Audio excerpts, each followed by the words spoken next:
নমস্কার, নতুন একটা ভিডিওতে সকলকে স্বাগত জানাই।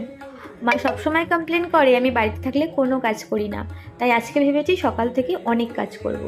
মাকে দেখছি স্নান করে পুজো দিতে গেছে, আমি সবজি বাজারগুলো ঢেলে রাখছি। বাবা সকালবেলায় বাজার করে নিয়ে এসেছে। আমার মা সবসময় সবজি হোক বা ফল হোক বাইরে থেকে আনলে সেটা ধুয়ে মুছে রাখে। আর যেটা সবজিগুলো যদি মাছের সাথে একই ব্যাগে আসে তাহলে তো স্নান করাটা মাস্ট, ওদেরকে স্নান করতেই হবে। তো যাই হোক, ওদেরকে ভালো করে ধুইয়ে মুছে সেগুলোকে রেখে দিলাম। আর এদিকে দেখো আমাদের বাড়িতে পাখিগুলো আবার এসেছে, প্রত্যেক দিনের ন্যায় এই রুটিনটা ঘটে। আর এখানে চাল আর জল সবসময় দেওয়া থাকে, ওরা খেয়ে নিজের মতো আবার উড়ে চলে যায়। কত সুন্দর না জীবনটা, আমাদের মতো নয়। আমার মা এদিকে আমাকে বলে দিচ্ছিল কি চিংড়িগুলো কি করে ছাড়াবি, কারণ আমি একেবারেই মাছ টাছগুলো বাছতে পারি না, মাছ তো কাটতেই পারি না।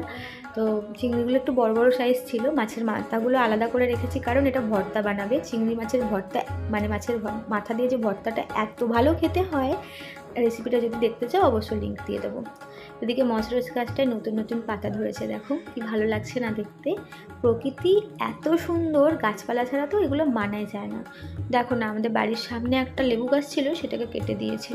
গাছে কত আম ধরেছে। আচ্ছা বলো তো, এরকমভাবে যদি প্রকৃতি ধ্বংস হতে থাকে, মানুষ কখনো আর কত দিন এইভাবে চলবে? একটা গাছ অনেক প্রাণ, এই জিনিসটাই মানুষ ভুলে গেছে। অনাহারে প্রকৃতির বিনাশ ঘটাচ্ছে। জানি না এইভাবে কতদিন মানুষ আর মানে টিকে থাকতে পারবে। নিজেদের ভালো নিজেরাই বোঝে না, এই হলো ব্যাপার।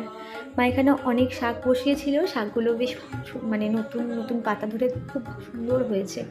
ভর্তাও এখানে প্রায় রেডি।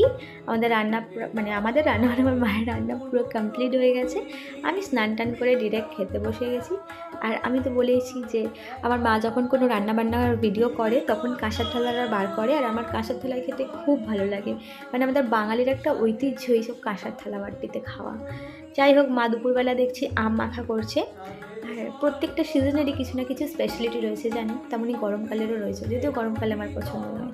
কিন্তু এই দুপুরবেলায় টক খাওয়া, রাস্তায় বেরোলে আখের রস, ফলের জুস এইসবগুলো বিক্রি হয়, এগুলো গরমকালেতেই ভালো লাগে।